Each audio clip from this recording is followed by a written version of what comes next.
Question number 13. Show that the relation R defined in the set A of all polygons as R is equal to P1, P2 such that P1 and P2 have same number of sides.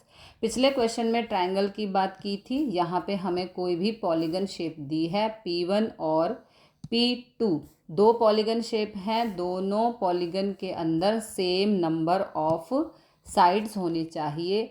क्या ये relation equivalence है? तो सबसे पहले set दे रखा है relation is equal to such that P1 P2, दोनों पॉलीगन का रिलेशन हमें दे रखा है सच that P1 and P2 have same sides. तो रिलेशन के अंदर पेयर बनेंगे। मान लो एक ये सेट हो गया P1 P2, इसकी सेम क्रॉस प्रोडक्ट करेंगे P1 P2 से। अगर हमें सिंगल सेट दे रखा हो तो सेम वैसे ही सेट से हम क्रॉस प्रोडक्ट करके एलिमेंट्स निकाल लेते हैं रिलेशन के। P1 का P1 से, P2 का P1 से, फिर P2 का P2 से। तो रिलेशन बन गया P1 P1, P2 P2, P1 P2 और P2 P1, ये रिलेशन आ गया। अब इससे हम लिखेंगे यहाँ पे फर्स्ट में P1 P1, P2 P2 relation के अंदर प्रेजेंट है। तो पहला होता है रेफ्लेक्सिव, सो दिस रिलेशन इज रेफ्लेक्सिव। ये हो गया रेफ्लेक्सिव रिलेशन। अब सेकंड है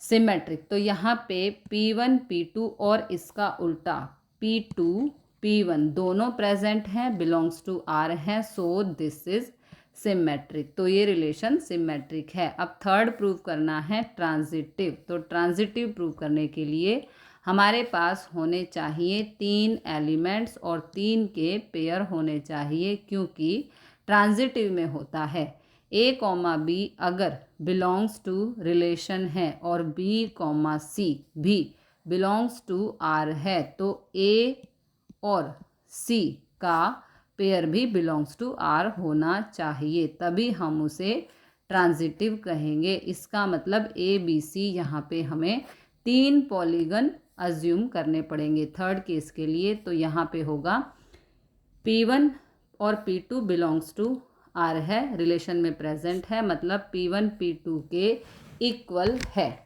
P1 P2 के इक्वल है और हमने अज्यूम कर लिया कि P2 पॉलीगन किसी P3 पॉलीगन के रिलेशन में है, मतलब P2 और P3 भी इक्वल हैं, सेम नंबर ऑफ साइड के पॉलीगन्स हैं। तो P1 और P3 भी इक्वल हो जाएंगे। तो P1 और P3 भी बिलोंग्स टू R होंगे। अगर यहाँ पे हमें 3 पॉलीगन दे रखे होते तो, क्योंकि 2 पॉलीगन से इसे हम नहीं लिख सकते, हमें 3 अज्यूम करने पड़ेंगे। देखो P1 और P2 की अगर मान लो साइड्स इक्वल हैं और P2 P3 के इक्वल है, तो P1 और P3 भी इक्वल होगा। तो ये भी रिलेशन के अंदर प्रेजेंट हो गया। तो यहाँ पे लिख देंगे so this is transitive. Transitive prove करने के लिए हमारे पास 3 पेयर होने चाहिए, ए बी ये यहाँ से AB, BC और AC, उसको हमें यहाँ पे अज्यूम करना पड़ेगा। मान लो P1 पॉलीगन P2 के इक्वल है, तो हमें दे ही रखा है कि P1 और P2 की इक्वल साइड हैं। कोई तीसरा पॉलीगन मान लिया हमने, P2 जो है वो P3 के इक्वल है, तो P1 और P3 भी इक्वल हैं, अपने आप हो जाएंगे। तो ये हो गया हमारा ट्रांजिटिव। आगे है What is the set of all elements in A related to the right angle triangle T with sides 3, 4 and 5? Okay, हमें यहाँ पे साइड्स दे रखी हैं ट्रायंगल की 3, 4 and 5। तो हमें इसमें बताना है कि कौन सा pair set of right angle triangle होगा। तो यहाँ पे हमें 3, 4, 5 दे रखी है। ओके, ये तीनों ट्रिपलेट फॉर्म हो रहे हैं, तो ये 3 pair of right angle triangle form करेंगे। तो यहाँ पे लिखेंगे given sides form a right angle triangle, क्योंकि 3 4 5 का होता है ट्रिपलेट। ट्रिपलेट का मतलब होता है कि यहाँ पे पाइथागोरस थ्योरम अप्लाई हो सकती है। लार्जेस्ट साइड का स्क्वायर स्मॉलर साइड के स्क्वायर के सम के इक्वल होता है। और ए सेट दे रखा है, ए सेट को लिख सकते हैं set of all triangle in a plane.